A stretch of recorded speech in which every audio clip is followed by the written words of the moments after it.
Assalamualaikum warahmatullahi wabarakatuh. Selamat berjumpa kembali di channel Rumah Fisika.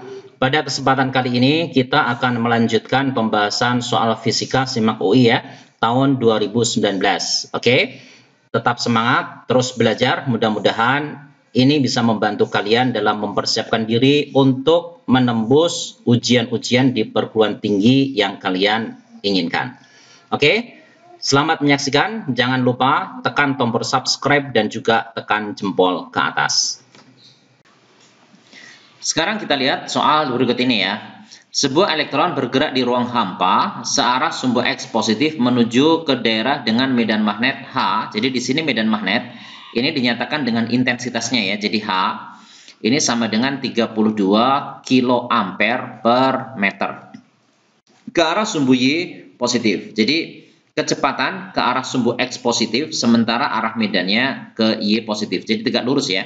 Elektron kemudian bergerak melingkar. Jadi kalau arah kecepatan dengan medan magnet ini saling tegak lurus ya. Ini tentu saja lintasan berbentuk lingkaran ya. Jadi lingkaran. Nah, kemudian diketahui juga jari-jari lintasannya itu adalah 2 meter ya. Diketahui massa elektron ada di sini 9,1 kali 10 pangkat min 31 kg, kemudian muatannya juga ada. Yang ditanyakan besar energi yang dibutuhkan untuk menggerakkan elektron sebelum masuk ke medan magnet. Jadi di sini sebenarnya energi yang dimaksud itu adalah energi persatuan muatan, karena kalau kita lihat opsinya ini kan bersatuan volt gitu ya. Jadi sebenarnya energi potensial listrik persatuan muatan, karena di sini kan mestinya elektron dipercepat oleh beda potensial ya. Jadi kemudian dia mempunyai energi kinetik gitu ya. Jadi di sini pertama yang harus kalian ingat, ketika elektron itu bergerak melingkar, maka jari-jari lintasannya kalau kalian masih ingat R itu sama dengan M kalikan V dibagi dengan Q dikalikan B. Nah, nanti dari sini kalian punya kecepatan ya, itu sama dengan QBR dibagi dengan M gitu ya. Nah, kemudian tadi energi itu yang dimaksudkan adalah energi persatuan muatan atau beda potensial sebenarnya. Jadi di sini nanti kalau kalian tuliskan, jadi energi itu kan sama dengan Q dikalikan dengan V ya. Nah, ini sama aja dengan energi kinetik sebenarnya. Ini energi kinetik biasa setengah mv kuadrat. Nah, FV-nya yang ini. Jadi nanti kita bisa tuliskan setengah M dikalikan dengan V-nya dikuadratin. Jadi Q kuadrat, B kuadrat, R kuadrat dibagi dengan M kuadrat gitu. Nah, sehingga nanti kalau kita sederhanakan, di sini M-nya bisa disederhanakannya, dicoret saja. Nah, kemudian kita bisa tuliskan karena yang ditanyakan adalah beda potensial ini ya. Jadi energi persatuan muatan. Jadi nanti sebenarnya E dibagi dengan Q atau sebenarnya V saja. Nah, jadi yang ini dibagi dengan Q. Jadi kalian bentuk akhirnya nanti ini ada Q kuadrat kan. Kalau dibagi dengan Q kan tinggal Q aja. Jadi nanti kalian tuliskan Q dikalikan B kuadrat kali R kuadrat dibagi dengan 2M. Oke ya. Nah, sekarang masukkan nilai-nilainya ke sini ya. Nah, cuman di sini B itu medan magnet. Ya, bedanya B dengan H di sini. Nah, di sini ada hubungan begini. Jadi sebenarnya B itu sama dengan mu 0 dibagi dengan 2pi dikalikan dengan H. Nah, nanti kalau ini kita cari dulu ya. Mu 0 masih ingat permitivitas ruang hampa kan ya. Jadi ini adalah 4pi kali 10 pangkat min 7 gitu ya, dibagi dengan 2pi dikalikan dengan H. Nah, H-nya ini yang tadi 32 ya. Tapi di sini kilo kan ya. Di sini ada kilo, jadi kalian kalikan 10 pangkat 3 ya. Nah, sehingga nanti kalian punya kalau ini diselesaikan nanti berapa nih? 4pi dengan 2pi ini tinggal 2 ya. 2 dikalikan 32 ini 64 kali 10 pangkat min 4 mestinya ya. Nah, ini sudah Tesla nih satuannya. Nah, jadi B yang kita masukkan yang ini ya nilainya. Oke, nah sekarang kalau dimasukkan ke sini semua nilainya jadi berapa nih?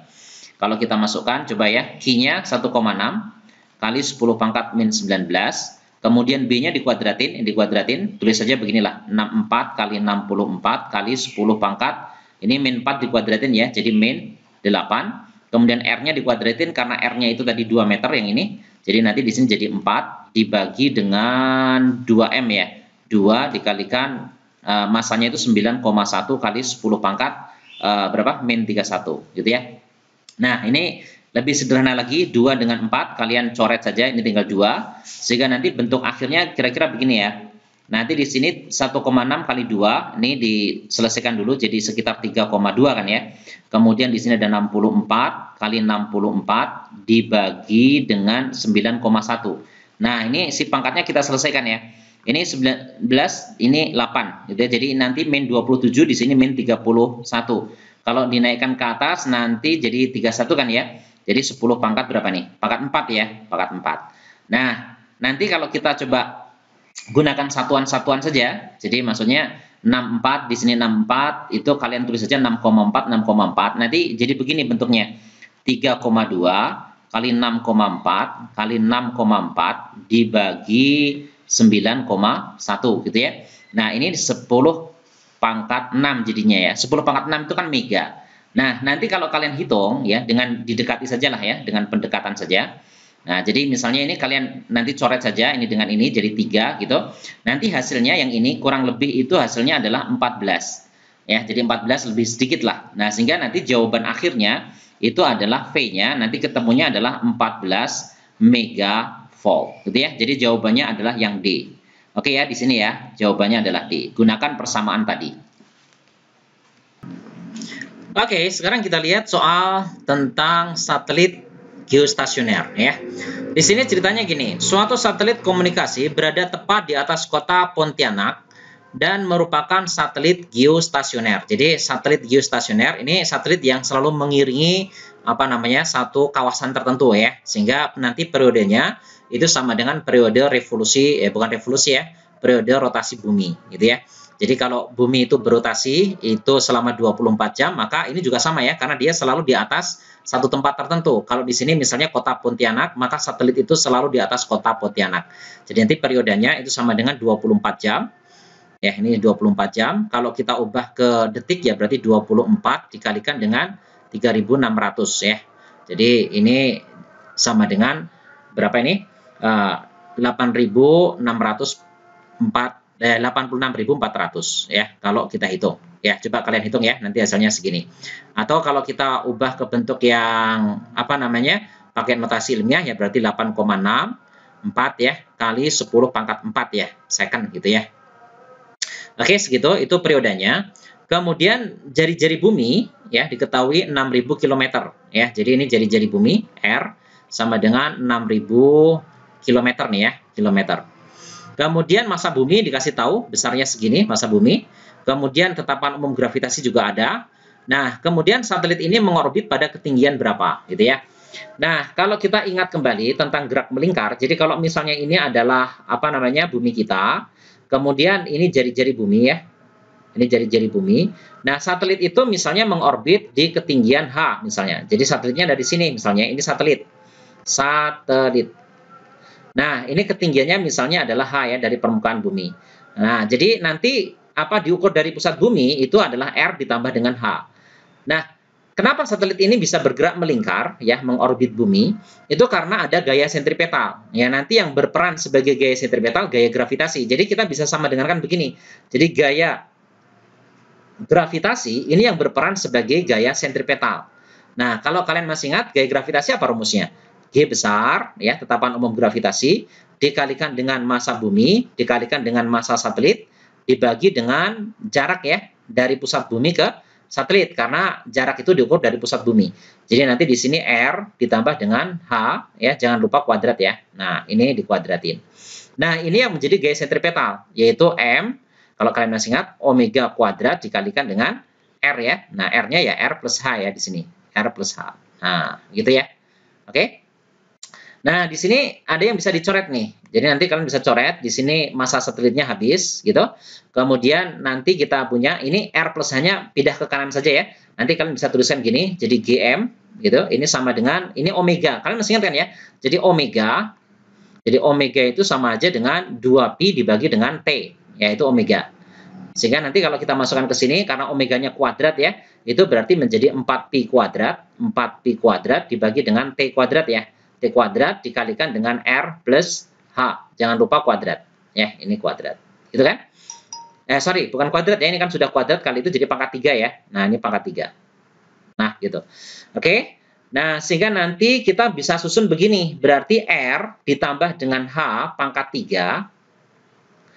ya, pangkat 3, itu akan sama dengan berapa nih? Ini bisa kita tulis berarti GM dikalikan dengan T kuadrat dibagi dengan 4Pi kuadrat, gitu ya. Oke, sekarang kita masukkan nilai-nilai yang tadi diketahui. Di sini supaya tempatnya cukup ya, Bapak alihkan ke sini aja ya. Nah, ini dialihkan ke sini saja. Nah, ini sama dengan apa nih? Jadi nanti kalau kita lihat, pertama G-nya, tetapan umum gravitasi itu 6,6 aja lah ya. Nah, ini pendekatan saja. Ini adalah 6,6 kali 10 pangkat berapa itu? Pangkat min 11 ya, min 11. Kemudian dikalikan massa bumi itu 5,98, 5,98 dikalikan dengan 10 pangkat 24 gitu. Kemudian apalagi? Dikalikan dengan T kuadrat. Nah, ini tolong dikuadratin, 8,6 ya. 64 sih ya, 8,64 dikuadratkan itu sekitar 74 lah ya, 6 kali 10 pangkat 8 gitu. Dibagi dengan tadi ya. Jadi dibagi dengan 4 pi kuadrat ya. Jadi 4 dikalikan pi kuadrat itu 3,14 dikuadratin. Itu sekitar 9,8. Ya, ini 9,8. Ya, sekitar itu. Nah, kita mungkin nggak perlu apa namanya menuliskan hasil perhitungan ini secara sangat teliti ya. Kita perkirakan saja. Jadi misalnya cara memperkirakannya begini. 6,6 ini bisa kita dekati begini saja. Jadi 20 dibagi dengan 3. Itu kan 6,666 gitu ya. Nah, kemudian yang ini, yang 5,98 ini kalian tuliskan saja misalnya menjadi 6. Ya, menjadi 6. Kemudian yang ini 74,6 ya, kita dekat saja dengan 75 misalnya ya. Ini 75 lah misalnya. Nah, sekarang bilangan pangkat ini pangkat min 11, kemudian di sini pangkat 24, di sini pangkat 8. Kalian totalkan ya. Ini berarti nanti kali 10 pangkat 21 ya. Coba ini min 11 dengan 24 itu kan 13. 13 dengan 8 itu 21 ya. Ini pangkat 21 gitu ya. Ini jangan lupa masih dibagi dengan, nah ini dianggap aja 40 misalnya ya, 40. Karena ini 9,8 kita anggap 10 aja. Nah, kemudian di sini kita bisa sederhanakan. 3 dengan 6 itu kan 2. Nah, 2 dikalikan dengan 20 itu kan 40 ya. Nah, itu pas dengan ini. Habis. Sehingga nanti ini hasilnya sekitar 75 kali 10 pangkat 21. Nah, tapi ini kan masih pangkat 3 ya. Jadi ini kan R plus H. Nah, ini pangkat 3. Berarti nanti kalau kita tarik apa namanya pangkat, jadi 75 kali 10 pangkat 21, ini pangkat sepertiga sebenarnya. Ya, pangkat sepertiga. Sepertiga kok, bukan seperdua, sepertiga. Gitu ya. Nah, ini berarti nanti kalian bisa tuliskan begini, 75 pangkat sepertiga. Nah, kalau yang 21 ini pangkat sepertiga kan jadi 10 pangkat 7 kan ya. Pangkat 7 di sini, ya kan? 21 bagi 3 itu kan 7. Nah, sekarang 75 dipangkatkan sepertiga. Kalian dekati aja. Kalau 5 kan nggak mungkin ya. Jadi misalnya gini, kalian punya 5 kali 5 kali 5. Ya, itu kan sama dengan 125 kan ya, 125. Terlalu tinggi. Tapi kalau 4 kali 4 kali 4. Nah, itu kan sekitar 64. Nah, jadi kalau kita perkirakan dua nilai ini, ya, 4 pangkat 3 dengan 5 pangkat 3, ini cukup jauh ya jaraknya. Sehingga kalau 75 pangkat sepertiga, itu ya mendekati ya, kalau kita coba dekati, ini mendekati apa namanya, sekitar 4 lebih sih ya. Jadi 4 ya, tapi 4 lebih nih. Sekitar 4,2. Kalau kalian teliti mengerjakannya, ini nanti 10 pangkat 7 meter gitu. Nah, kalau dijadikan kilometer, ya tentu saja ini adalah diambil 1000 kayak diambil 1000 ya. Jadi tinggal 42.000 jadinya kalau dalam kilometer ya. Nah, kilometer nih. Nah, tapi ini kan masih R plus H. Gitu ya. Itu sama dengan 42.000 kilometer. Nah, sehingga nanti kalau ditanyakan berapa H-nya, ya, berapa H, ya tinggal berapa itu? 42.000 gitu ya. Dikurangi dengan R. Nah, R-nya tadi kan berapa? 6.000 kan? Nah, jadi nanti hasilnya kurang lebih 42 kurangi 6 ya. Jadi sekitar 36.000 kilometer ya. Jadi ketinggian satelit dari atas kota Pontianak kira-kira 36.000 kilometer. Jadi jawabannya B ya. Jadi ini diperkirakan saja, jawabannya adalah B. Sekarang kita lihat nomor 40 ya. Kalian lihat nomor 40. Nomor 40 di sini dikatakan ya, ini soal sebab akibat. Tidak semua kalor yang masuk ke dalam suatu sistem dipergunakan untuk melakukan kerja. Ini maksudnya sistem mesin kalor kayaknya ya. Yang dimaksudkan di sini sistem mesin Calor maksudnya. Jadi pernyataan ini benar tentunya ya. Kalau kalian coba ingat apa namanya prinsip dari mesin Calor. Jadi kalau di sini mesin misalnya, ini mesin Calor. Mesin Calor itu adalah mesin yang apa namanya inputnya itu berupa kalor ya. Jadi di sini biasanya dilambangkan dengan Q1. Nah, kalor ini diambil dari satu tempat yang disebut dengan tendon suhu tinggi ya, suhunya misalnya T1. Nah, tujuan dari mesin kalor itu mengubah energi kalor yang masuk untuk dihasilkan kerja atau usaha. Nah, nanti di sini misalnya ada kerja ya, W. Ini outputnya ya, ini output. Nah, sementara inputnya itu adalah Q1, ini inputnya. Nah, tetapi dari hukum termodinamika itu disebutkan tidak semua kalor ini mampu diubah menjadi kerja ya, tetapi ada kalor yang apa namanya tidak bisa dimanfaatkan, yang pasti dibuang. Ini namanya Q2 ya, ini dibuang di tendon suhu rendah ya, biasanya lambangnya T2. Jadi pernyataan ini benar ya. Jadi memang di sini tidak semua kalor yang masuk ke dalam mesin itu diubah menjadi kerja, tetapi ini ada yang bisa diubah menjadi kerja. Jadi dari Q1 berubah menjadi kerja, tetapi ada kalor yang nggak bisa dimanfaatkan. Nah, ini Q2 gitu ya. Jadi Q1 sama dengan W ditambah dengan Q2. Oke ya. Jadi tidak semua kalor yang masuk ke dalam suatu sistem dipergunakan untuk melakukan kerja. Ini betul ya. Sebab mesin Carnot ya, mesin Carnot merupakan mesin yang dalam suatu siklus menggunakan dua proses adiabatis ya dan dua proses isotermis. Ini pun benar.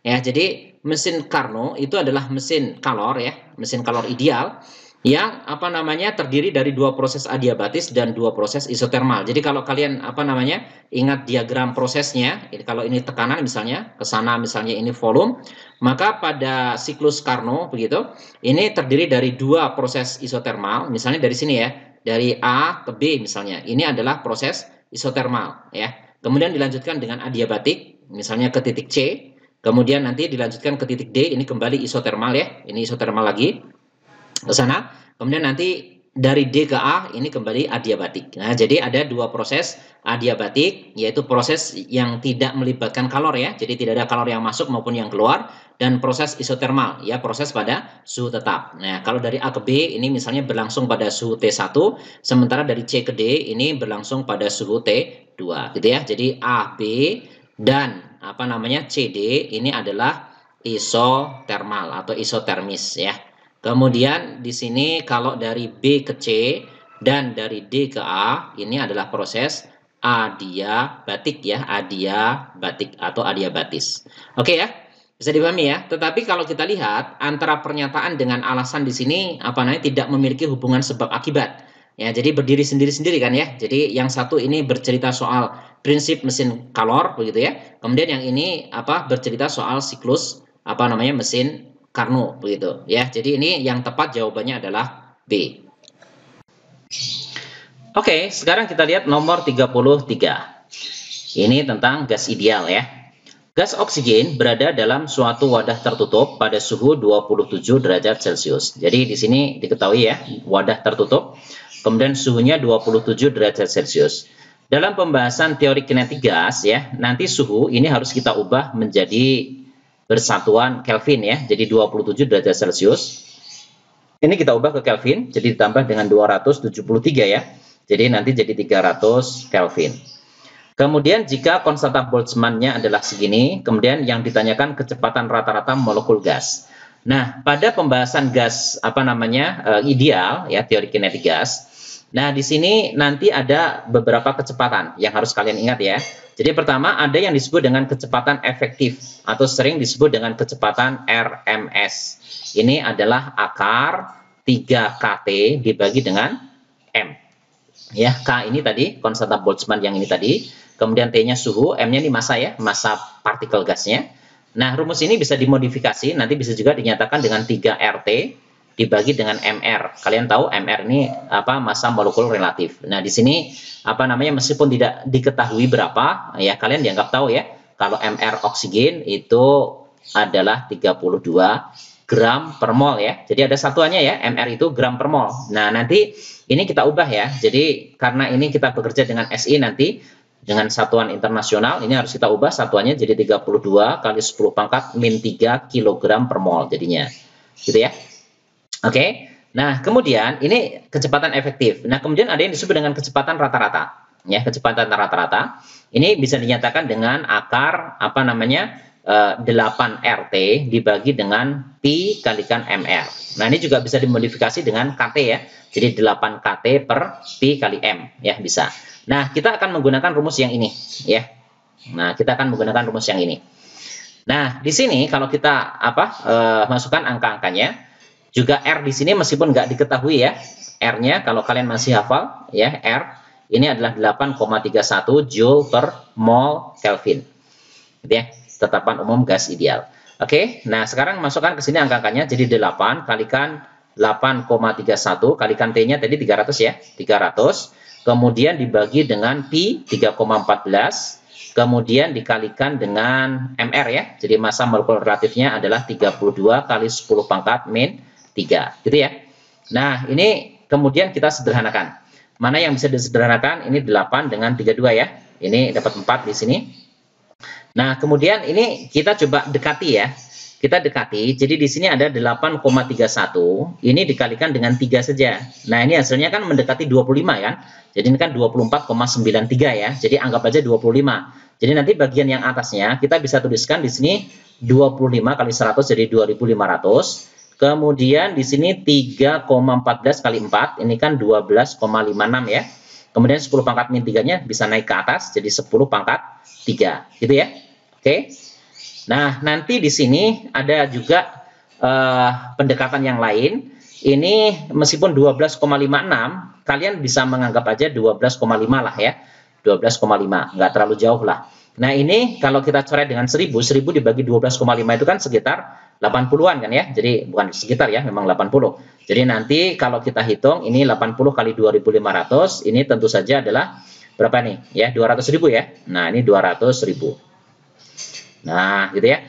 Nah, yang ini 200.000, ini ambil 10.000-nya. Ini keluarkan saja ya. Jadi akar, jadi nanti 100 kan? 100 akar 20. Nah, 20 itu kan 2 akar 5 kan? Nah, jadi bisa juga ditulis berapa? 2 akar 5 berarti 200 ya.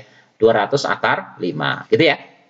Nah, terakhir, akar 5 itu kan juga harus didekati kan ya. Kita nggak tahu akar 5 tepatnya berapa. Tapi kalau lihat akar 4 kan 2. Akar 5 ya 2 lebih sedikit lah ya. Jadi ini kira-kira adalah 2,2. Nah, kalau 2,2 ya dikalikan dengan 200 kan berarti sekitar 440-an lah ya, meter per second. Nah, jadi jawabannya adalah sekitar 440-an, kurang lebih nih. Nah, kita lihat mana jawaban yang ada di sana. 440-an ya. Jadi jawabannya adalah C. Ya, ini yang paling dekat dari semua jawaban yang ada. Oke, bisa dipahami ya?